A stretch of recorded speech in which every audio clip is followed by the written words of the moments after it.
Good morning. এখন কটা বাজে বলো তো? এখন বাজে 5টা 5। আর আমি এই যে রেডি হয়ে নিয়েছি। রেডি মানে আমি যাচ্ছি এখন হাঁটতে বাইরে। উঠেছি 4টের সময়, এই পুরো ফ্রেশ ট্রেশ হয়ে নিয়েছি, ড্রেস করে নিয়েছি। এবার বেরোবো, বাইরে গিয়ে তোমাদের সাথে কথা হচ্ছে। Hello everyone, welcome to পিপিস healthy lifestyle. এটা ছিল শনিবারের সকালের ব্লগ। আমি জানো তো লাস্ট 1 মাস ধরে রোজ হাঁটতে বেরোই। 3 দিন মনে হয় হাঁটতে যাইনি, বাট প্রত্যেক দিন লাস্ট 1 মাস আমি হেঁটেছি। প্রথম 1 ঘন্টা করে হাঁটতাম, হ্যাঁ কষ্ট হতো, কিন্তু তারপরে এখন জানো তো স্পিড অনেক বেড়ে গেছে। এখন 1.5 ঘন্টা বা 1 ঘন্টা 35 মিনিট হাঁটাটা মানে আমার কাছে কোনো ব্যাপারই না।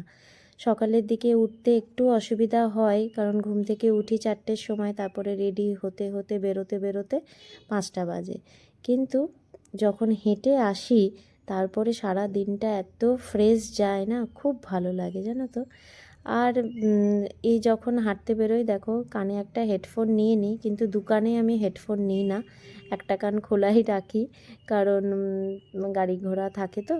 তো যাই হোক, আবার কোনো দিন হেডফোন নিই না, কারণ কানটা আবার বেশি হেডফোন ইউজ করলে কানে ব্যথা করে, ওই জন্যে।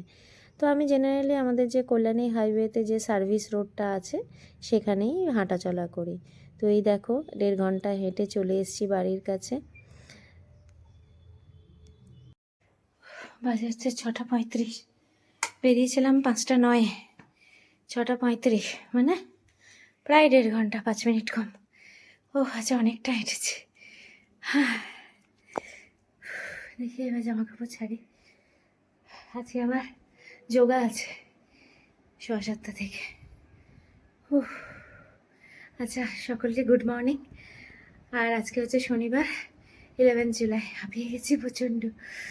আর এখন তো বললাম 6টা 35 বাজে, একটু রেস্ট নিই এবার। তো তারপরেই 7টা থেকে আমার যোগা ক্লাস ছিল। যোগাটা না আমি অনলাইনেই করি, সপ্তাহে 3 দিন। এটা আমি লাস্ট 1 বছরের বেশি হয়ে গেল করছি। আবার মাঝে কিছুদিন স্টপ ছিল, তারপরে আবার শুরু করেছি। তো সেটাই আর কি, মানে সারাদিন তো অফিসে বসে বসে কাজ, তো তার জন্যে কিচ্ছু একেবারে না করার থেকে কিছু করা ভালো। তো ওই জন্য যোগাটা কন্টিনিউ করছি। তো দেখা যাক কতদিন এইভাবে কন্টিনিউ করতে পারি।